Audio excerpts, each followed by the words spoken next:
gue bakal ngapain untuk jadi kaya, gajinya itu UMR terus sampai gue mati. Dengan otak gue yang sekarang. Nah itu pertanyaannya, seru kan? Kita langsung bahas aja. Kita pakai UMR Jakarta dulu ya, jadi kalian bisa adjust sesuai dengan lokasi kalian, karena gue di Jakarta jadi gue akan pakai UMR Jakarta. 5 juta, satu, udah pasti tempat tinggal sederhana ya, jadi gue harus tinggal di kos-kosan.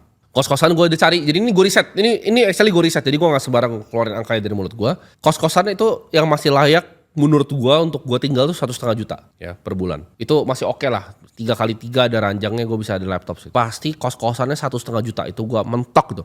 Mentok sama mentok kayak 1,5 juta. Nah makan, nah ini makan nih. Makan tuh realistis ya, gue budgetin 1 juta sebenarnya. Ini buat lu ada yang aneh-aneh. Menurut gua 1 juta itu a reasonable amount untuk lu bisa makan selama sebulan, bahkan di Jakarta. 1 juta per bulan, 1,5 juta kos-kosan, itu udah sisa 2,5 juta. Jadi dari 5 juta gaji gua disisa 2,5 juta itu.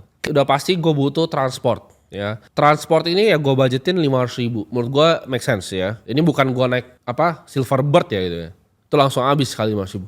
Ini naik angkutan umum ya. Kayak zaman dulu gua masih kerja, mungkin naik motor itu. Menurut gua 500 ribu itu adalah angka yang make sense. Satu lagi pengeluaran yang menurut gua wajib, internet mungkin ada dari kos, tapi kan kita butuh bayar internet sendiri dan utilities yang lain gitu, kebutuhan yang lain-lain itu gua budgetin di 200 ribu. Ini gua coba sehemat-hemat mungkin ya. Realistis gua nggak bakal nongkrong sama siapapun gitu. Gua nggak bakal bahkan peduli kalau teman gua bilang, oh kita ke restoran nih, gua nggak lah, tai lah gua makan warteg lagi gitu. Gua nggak bakal kemana-mana ya. Jadi kalau kata, oh budget entertainmentnya mana? Nggak ada. Gua akan investasikan semuanya. Nah pertanyaannya kemana? 1,8 juta itu gini, udah pasti kalau income-nya itu stabil, investasi harus agresif. Kalau kalian pengusaha income-nya naik turun, nah cari yang lebih stabil justru investasinya. Paham gak sih?